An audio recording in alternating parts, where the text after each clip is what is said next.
Today at Wheels we're looking at something a little bit different, the Ford Transit Custom Sport. Now, to be honest, we weren't originally going to do a video on this thing, but it's actually really clever. So I'm going to show you around the outside, including the load area, jump inside, and then we'll go for a drive. But before that, like the video, subscribe to the channel, and don't forget to leave us a comment down below.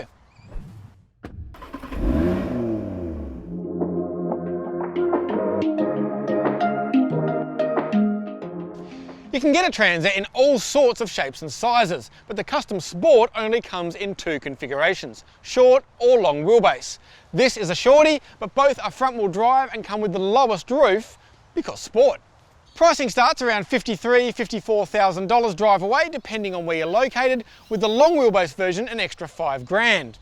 Any colour other than white adds a $650 charge, and there are some other options I'll mention when we get to the load area. Externally, a Sport Transit means body-coloured bumpers and mirrors, these decals, a body kit, 17-inch alloys with 20mm wider tyres, 20mm larger front brakes, and some extra grunt, which I'll get to later. Sport version or not, this is still a van and needs to act as such. As standard, you get a single sliding door on the passenger side, which reveals a 1.3 by 1 metre opening. And has this handy stay so it doesn't fall on you when fully extended. Another $1,000 adds another door on the other side, and an extra $700 on top of that gives you side windows.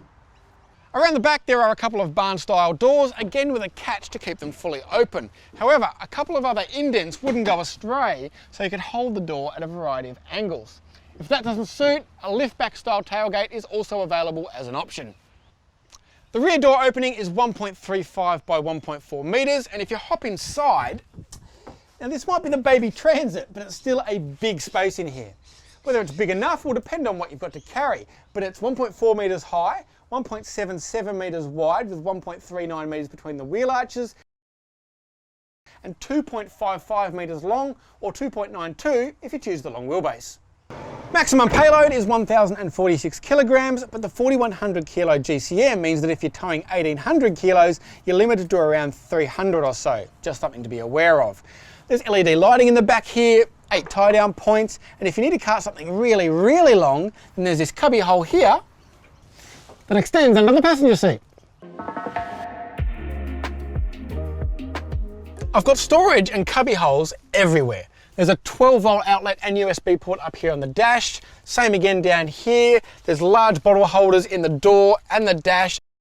Another cup holder here that's perfect for coffee and a can. Plenty of dash storage, more storage up here. A center armrest for comfort and even heated seats. The driver's seat is electric, the steering wheel adjustable for rake and reach, and there's an 8-inch infotainment touchscreen which you'll find in pretty much every other Ford.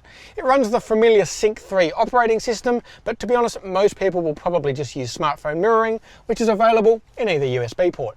There's more to get through, but we can do that on the road.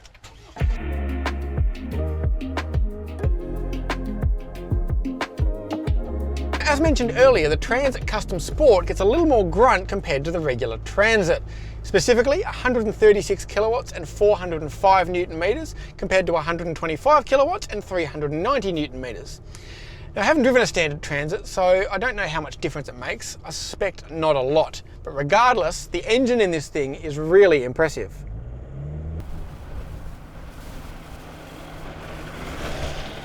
Strong torque, nice response, a very quick stop-start system. It feels zippy without overly taxing the front tyres. Of more importance to most will probably be the fuel consumption.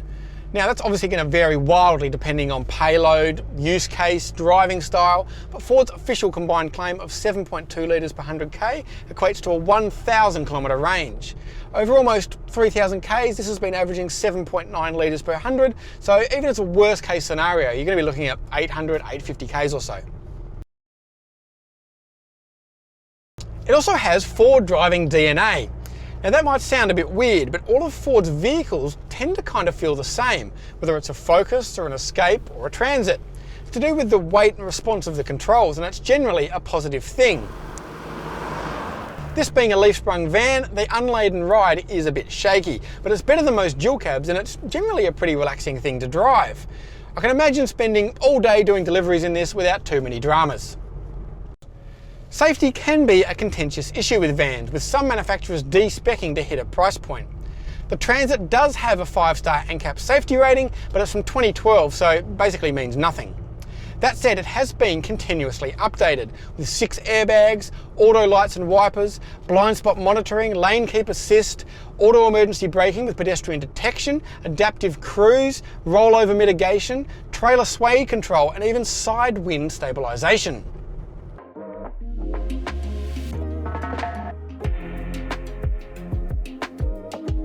Overall, whether you buy the Transit, and particularly this Transit, will depend a lot on what you've got to carry.